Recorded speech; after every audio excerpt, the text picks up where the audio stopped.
जय हिंद साथियों, स्वागत है आप सभी का मेरे चैनल जीके पाठशाला पर। आज हम लोग बात करने वाले हैं बीपीएससी टीआरई 3.0 के डॉक्यूमेंट वेरिफिकेशन के बारे में।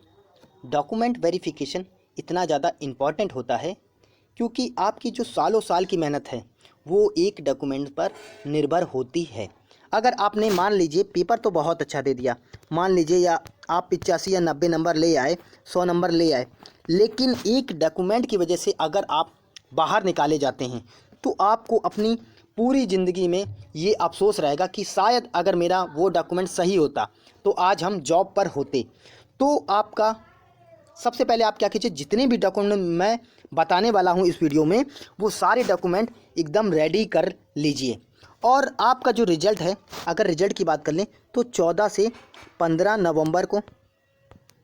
नवंबर को निश्चित रूप से जारी होने वाला है। तो आपको क्या करना है, जितने भी मैं डॉक्यूमेंट बताने वाला हूँ एक एक करके सारे डॉक्यूमेंट को क्या है पूरी तरीके से अच्छे से वेरीफाई कर लेना है कि मेरा सब कुछ इसमें सही है कि नहीं है।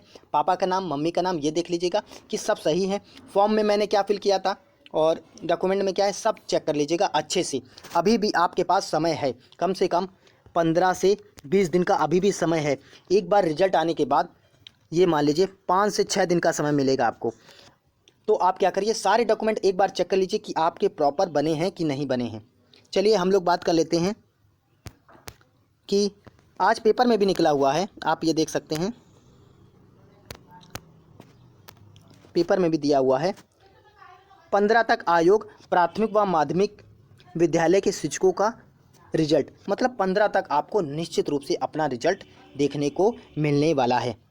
तो ये मान लीजिए पीआरटी के लिए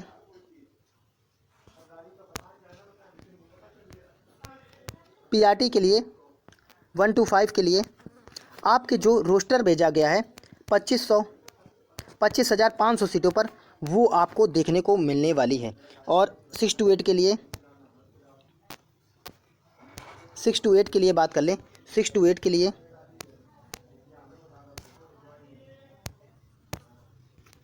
6 to 8 के लिए बात कर लेंगे तो ये 18,500 सीटें का रोस्टर मिला हुआ है और इसी पर आयोग पूरी तरीके से रिजल्ट देने वाला है।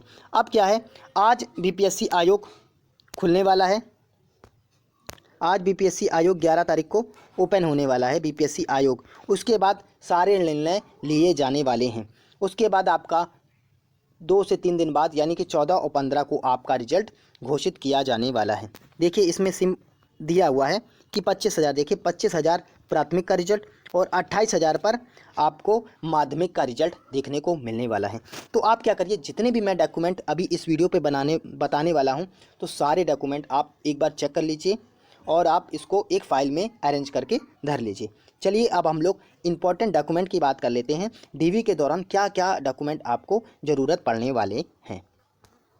चलिए अब हम डॉक्यूमेंट से रिलेटेड सारा डाउट क्लियर करने वाले हैं और डीवी के दौरान जितनी इंपॉर्टेंट डॉक्यूमेंट मैं बता रहा हूँ वो सब आप एक लिस्ट बनाकर रख लीजिए और उस पर एक एक करके टिक लगाते जाइए कि ये मेरा वेरीफाई है, ये मेरा सही है, ये मेरा सही है, और एक फ़ाइल बनाकर रख लीजिए। अब बात करिए सबसे ज़्यादा इम्पॉर्टेंट जो डॉक्यूमेंट रहने वाला आपका आधार कार्ड। आधार कार्ड में भी आपका क्या है, नंबर लगा होना चाहिए, नंबर रजिस्टर वेरीफाई होना चाहिए आपका, ये मोस्ट इम्पॉर्टेंट है। अगर आपके आधार कार्ड में आपका नंबर वेरीफाई नहीं है तो अभी भी आपके पास 10 से 15 दिन का समय है, वेरीफाई करा लीजिए, वरना आपका डॉक्यूमेंट वेरिफिकेशन में बहुत ज़्यादा दिक्कत मिलने वाली है। और नंबर आपका वो चालू होना चाहिए क्योंकि जब आप वेरिफिकेशन कराने जाते हैं तो आधार में उसी नंबर पर ओटीपी जाता है जो आधार से आपका लिंक होगा। तो आधार नंबर मोस्ट इम्पॉर्टेंट है, आपका आधार अपडेट होना चाहिए, नंबर वेरीफाई होना चाहिए। चलिए दूसरा अगर बात करें पासपोर्ट साइज फ़ोटो। अब बच्चे कहते हैं कि सर जो मैंने फॉर्म में लगाई थी वो फ़ोटो होना चाहिए कि उसके अलावा भी चल जाएगी। तो मैं ये कह रहा हूँ अगर फॉर्म में लगाई है आपके पास वो एक्स्ट्रा फ़ोटो हैं कम से कम 10 फ़ोटो तो कोई बात नहीं, आप वो लगा सकते, बहुत अच्छी बात है। अगर लेकिन नहीं है तो आप 25 फ़ोटो खिंचवा लीजिए, नवीनतम फ़ोटो खिंचवा लीजिए, कोई दिक्कत नहीं आने वाली। उसके बाद एडमिट कार्ड की बात कर लें तो बच्चों के मैसेज आए कि सर जो मैं पेपर देने गया था जिसमें वेरिफिकेशन हुआ था और ऐसे कलर का चमकीला चमकीला एक चिप्पा लगा हुआ था वेरिफिकेशन के बाद, तो वो वाला एडमिट कार्ड मेरा खो गया है। सर क्या हम पुराना एडमिट कार्ड इस्तेमाल कर सकते हैं? तो आप कर सकते हैं, लेकिन अगर आपके पास ये वाला एडमिट कार्ड है तो बहुत अच्छी बात है। अगर नहीं है तो एक आपके पास कोई चारा ही नहीं है, लेकिन अगर है तो ये वाला बहुत इम्पॉर्टेंट है। उसके बाद एप्लीकेशन फॉर्म का प्रिंट आउट ये आपके पास होना चाहिए। फिर उसके बाद 10वीं की मार्कशीट और सर्टिफिकेट।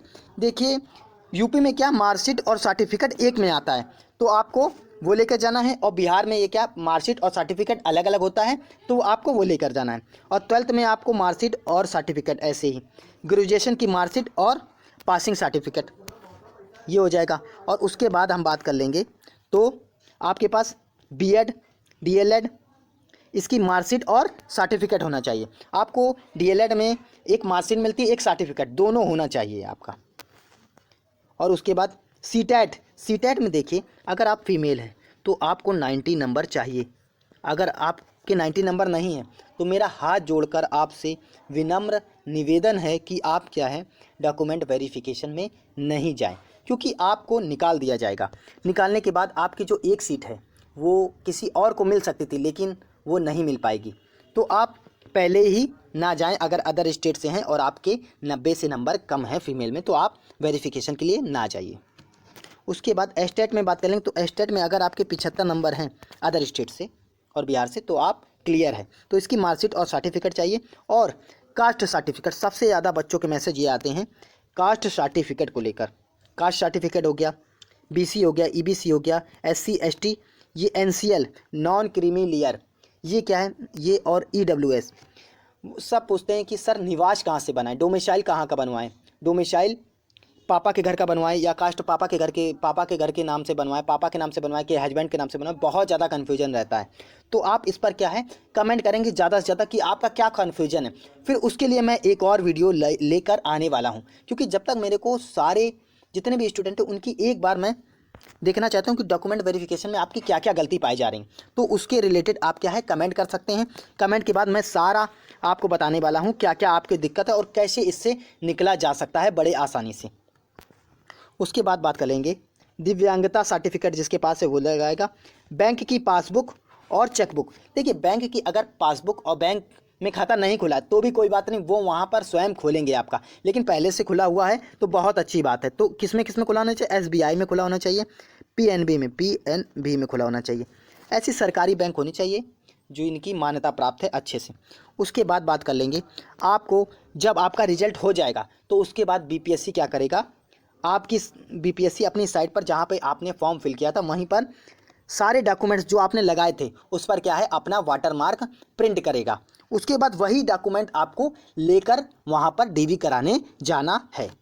उसके बाद एनसीएल हो गया, ईडब्ल्यूएस हो गया, कास्ट सर्टिफिकेट हो गया, वर्तमान समय और पुराना मतलब बच्चे पूछते हैं कि वर्तमान समय का सर जी जब मैंने फॉर्म भरा था तब का मेरा बना हुआ है, तो आप वही लगा दीजिए, कोई दिक्कत नहीं। लेकिन आप नया भी बनवा लीजिए, नया बनवा लेंगे तो कोई दिक्कत नहीं, पुराना है तो भी चल जाएगा, नया है तो भी चल जाएगा, लेकिन फॉर्म के समय जो लगाया है वो होगा तो ज़्यादा अच्छा होगा।